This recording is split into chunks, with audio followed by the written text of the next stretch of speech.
Le message venu de Téhéran n'était pas un signe de trêve, mais un démenti direct contre Donald Trump. Au nom de Dieu, le clément, le miséricordieux, le pouvoir stratégique dont vous parliez tant s'est transformé en une défaite stratégique. Si la soi-disant superpuissance mondiale pouvait sortir de cette impasse, elle l'aurait déjà fait. N'appelez pas votre défaite un accord. L'ère de vos promesses est finie. Aujourd'hui, dans le monde, il existe deux camps, celui de la vérité et celui du mensonge, et aucun chercheur de vérité ni aucune personne libre ne sera séduit par vos vagues médiatiques. Le niveau de vos conflits internes est tel que vous en êtes venu à négocier avec vous-même. Vous n'investirez plus dans la région et ne retrouverez jamais les anciens prix de l'énergie et du pétrole. Jusqu'à ce que vous compreniez que la stabilité dans la région est garantie par la main puissante de nos forces armées, la stabilité par la force. Nous déclarons explicitement que, jusqu'à ce que telle soit notre volonté, aucune situation ne reviendra à l'état antérieur. Cette volonté est R. Ce moment n'arrivera que lorsque l'idée d'agir contre la nation iranienne aura été complètement effacée de vos esprits impurs. Depuis le premier jour, notre premier et dernier mot a été, est et sera toujours celui-ci. Personne ne parviendra à un accord avec des gens comme vous, ni maintenant, ni jamais. Et il n'y a de victoire que de la part de Dieu, le Tout-Puissant, le Sage. Le gouvernement iranien a réagi aux déclarations du président américain concernant une prétendue négociation avec les États-Unis et il l'a fait sur un ton dur, publiquement. Le message était simple. Selon l'Iran, Washington annonce un accord qui n'existe pas. Au lieu de confirmer des discussions, les autorités iraniennes ont accusé Trump de négocier avec lui-même. Et ils ont envoyé un autre message fort en disant que les Américains ne devraient pas appeler leur défaite un accord. Reuters et l'AP ont enregistré cette réaction comme faisant partie de la nouvelle escalade verbale entre les deux parties. Selon Reuters, c'est le haut commandement militaire iranien qui s'est retrouvé au cœur de cette réponse. La déclaration la plus marquante est venue d'Ebrahim Zolfakhari, porte-parole du commandement conjoint des forces armées iraniennes. Il a publiquement interrogé Trump et a suggéré que la Maison-Blanche en est arrivée au point d'inventer une négociation dans sa propre tête. Cela montre que le démenti ne vient pas seulement d'un commentaire secondaire ou d'une source secondaire, mais d'une voix officielle liée à la structure de défense du régime. À un moment où Téhéran essaie de montrer sa fermeté à sa population, à ses alliés et à ses rivaux dans la région, le moment où cela s'est produit compte aussi. Les publications disponibles indiquent que cette réponse a pris de l'ampleur entre le 24 et le 25 mars 2026 au milieu des informations sur la guerre, les attaques et la pression croissante sur le marché mondial de l'énergie. Ce point est important car il change complètement le contexte.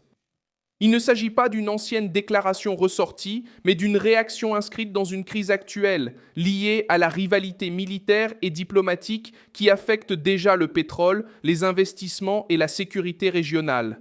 Cette rivalité se déroule officiellement, sur le plan diplomatique, entre Washington et Téhéran.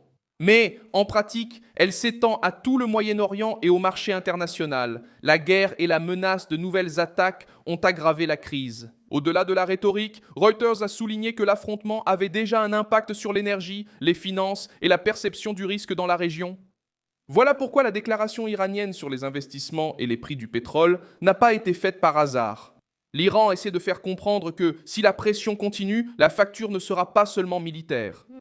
Elle peut toucher le portefeuille des gouvernements, des entreprises et des consommateurs du monde entier, comme l'a fait l'Iran. Ce démenti n'a pas été formulé avec un langage diplomatique feutré, mais avec de l'ironie, de la confrontation et une menace indirecte. En disant que les États-Unis négocient seuls, le régime ne se contente pas de nier la version de Trump. Il essaie aussi de la ridiculiser en affirmant « N'appelez pas votre défaite un accord ». L'Iran essaie d'inverser le récit et de vendre l'idée que ce n'est pas Téhéran qui est acculé, mais Washington. Et en disant qu'il n'y aura pas de nouvelles d'investissement dans la région, ni de retour aux anciens prix de l'énergie et du pétrole, le message devient encore plus agressif. Le régime suggère que l'instabilité peut continuer et que le coût de cette crise sera élevé. Pourquoi cette réponse est-elle si importante ? Parce qu'elle démonte, du moins publiquement, la tentative de Donald Trump de montrer un progrès diplomatique. L'Associated Press a rapporté que Donald Trump affirmait que l'Iran voulait conclure un accord et qu'il y avait des contacts avec des personnes jugées appropriées à cet effet. Le problème pour le récit américain, c'est que Téhéran a tout nié publiquement, et dans des crises de ce genre, le récit compte presque autant que les missiles. Si un camp annonce des négociations et que l'autre qualifie cela de bluff, ce qui apparaît au monde, c'est une lutte acharnée pour la crédibilité. Il y a encore un autre facteur décisif. L'Iran semble vouloir éviter toute image de reddition. Et sur le plan économique, admettre un dialogue direct avec les États-Unis pourrait être perçu en interne comme un recul. C'est pourquoi la stratégie a été de répondre, parfois même de manière provocatrice. L'objectif est de maintenir une posture de résistance, d'empêcher que Donald Trump ne capitalise politiquement sur l'idée d'un accord et de montrer que Téhéran n'accepte pas d'être présenté comme la partie affaiblie. C'est cette logique qui se cache derrière le démenti. Plus que de nier une conversation, l'Iran cherche à influencer la perception mondiale sur qui a cédé et qui continue à tenir bon dans l'affrontement. L'effet pratique de cela est préoccupant. Lorsqu'une partie parle de négociation et que l'autre répond par le sarcasme, l'espace pour la détente se réduit. Cela accroît l'incertitude, élève la tension régionale et maintient le marché en alerte. Reuters soulignait déjà que la guerre avait laissé des cicatrices profondes dans le secteur énergétique du Moyen-Orient. Et une autre analyse de l'agence a souligné que la crise ébranle même les certitudes anciennes du système financier lié au pétrole. Au final, ce que l'Iran dit, c'est clair. Il ne reconnaît pas la version de Trump. Il n'accepte pas que Washington annonce un accord sans confirmation de Téhéran et il veut transformer cet épisode en une défaite politique pour la Maison-Blanche. C'est le noyau militaire du régime qui parle.